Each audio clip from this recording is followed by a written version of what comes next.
મિત્રો, ધંધાનો અર્થ, ધંધાની લાક્ષણિકતાઓ, ધંધાના હેતુઓ નો પ્રશ્ન આપણે જોયો.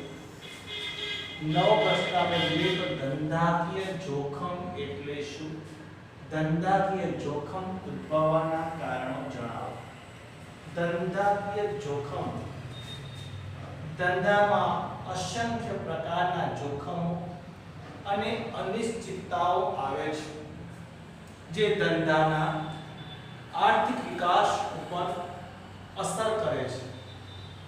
લાંબા સમયે ધંધાને નુકસાન પહોંચાડવાનું કામ આ જોખમો અને અનિશ્ચિતતા કરે છે. તો જોખમ એટલે શું? ધંધાકીય જોખમ એટલે ધંધા ઉપર આવી પડેલી અણધારી આપત્તિ કે મુશ્કેલી, જેને જોખમ તરીકે ઓળખવામાં આવે છે.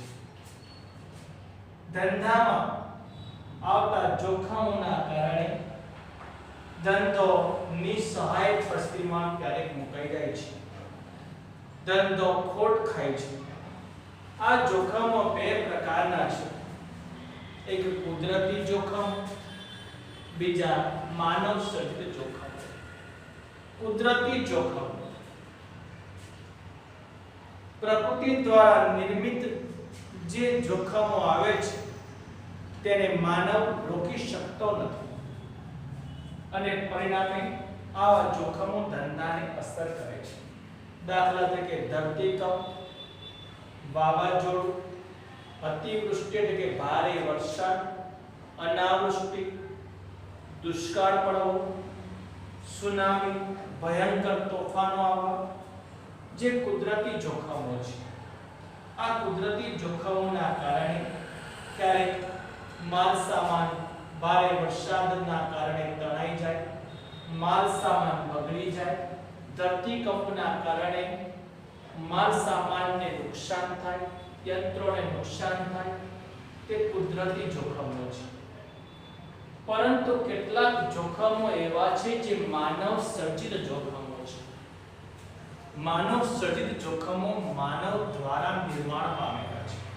દાખલા તરીકે આગ લાગવી, અકસ્માત થવો, લૂંટફાટ થવી, હુલ્લડ, કર્મચારીઓની હડતાલ, ટેકનોલોજીકલ ફેરફારો, ગ્રાહકની માંગમાં આવતા ફેરફારો, બજારની હરીફાઈ, રાજકીય અસ્થિરતા અને યુદ્ધ જેવી સ્થિતિનું જ્યારે નિર્માણ થાય ત્યારે તે ધંધાને અસર કરે છે, જે માનવ સર્જિત જોખમો છે.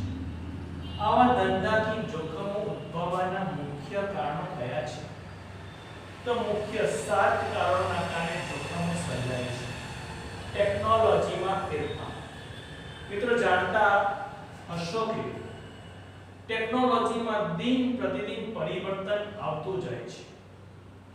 જેમ ટેકનોલોજી બદલાતી જાય છે તેમ ધંધામાં, યંત્રોમાં પરિવર્તન લાગુ પડે છે. માલ સામાનની ઉત્પાદન પદ્ધતિ બદલવી પડે છે. વેચાણ પદ્ધતિ બદલાય છે. એના પરિણામે ધંધામાં ક્યારેક નુકસાન સર્જાય છે. દાખલા તરીકે જૂના યંત્રોના સ્થાને એકમ નવું યંત્ર વસાવે છે ત્યારે જૂના એકમો પાછળ કરેલું મૂડીરોકાણ વ્યર્થ જાય છે અને તે નુકસાન સહન કરવું પડે છે. કારણ કે ગુણવત્તાયુક્ત વસ્તુનું ઉત્પાદન કરવું હોય તો નવી ટેકનોલોજી વસાવવી પડે છે, ખર્ચ કરવો પડે છે, જે ધંધાકીય જોખમ છે. હરીફાઈ. આજનો યુગ હરીફાઈનો યુગ છે.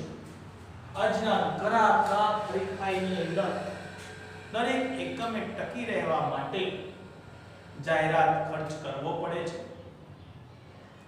આ જાહેરાત ખર્ચ કર્યા પછી પણ કદાચ વસ્તુનું વેચાણ ન વધ્યું તો વેચાણ કિંમતમાં ઘટાડો કરવો પડે છે, કારણ કે હરીફો તે મૂકેલી વસ્તુ નીચી કિંમતની છે અને આને કારણે તેને પણ વેચાણ કિંમતો ઘટાડવી પડે. નવી નવી અસંખ્ય હરીફ કંપનીઓ બજારમાં પ્રવેશે છે. આ હરીફાઈમાં ટકવું પડે છે. દાખલા તરીકે નહાવાના સાબુ, એક કરતા અસંખ્ય સાબુઓ બજારમાં વેચાણ થઈ રહ્યું છે અને પરિણામે જ્યારે નવી હરિતકૃતિ પ્રવેશે છે ત્યારે તેના વેચાણ પર અસર પડે છે, જે ધંધાકીય જોખમ છે.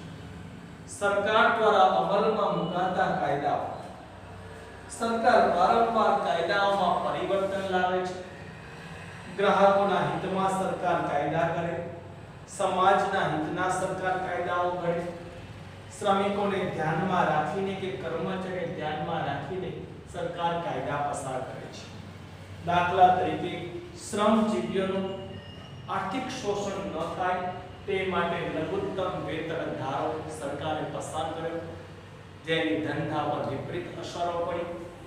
સરકારે પ્રદૂષણ નિયંત્રણ ધારો ઘડ્યો, જેમાં સમાજમાં વધારે પડતું પ્રદૂષણ ન ફેલાય તે માટે પ્રદૂષણ નિયંત્રણ કાયદો. સરકારને રાહત થાય તે હેતુથી સરકારે વર્તમાન સમયમાં જીએસટી ગ્રોસ સેટલમેન્ટ ટેક્સ જેવો કાયદો પસાર કર્યો, જે ધંધા પર વિપરીત અસર કરે છે, જે ધંધાકીય જોખમ છે. વૈકલ્પિક પેદાશ. વૈકલ્પિક પેદાશ એટલે શું? વિકલ્પોમાં આવી શકે તેવી પેદાશ એટલે વૈકલ્પિક પેદાશ. મિત્રો, તમે જાણતા હશો કે જ્યારે બોલપેનની નો વિકલ્પ કયો છે?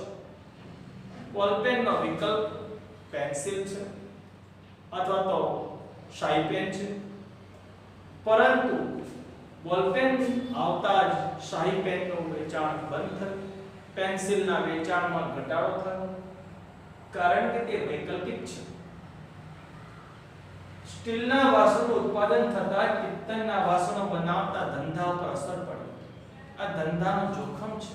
પિત્તળના વાસણોનું ઉત્પાદન ઘટી ગયું, ઓછું થવા લાગ્યું.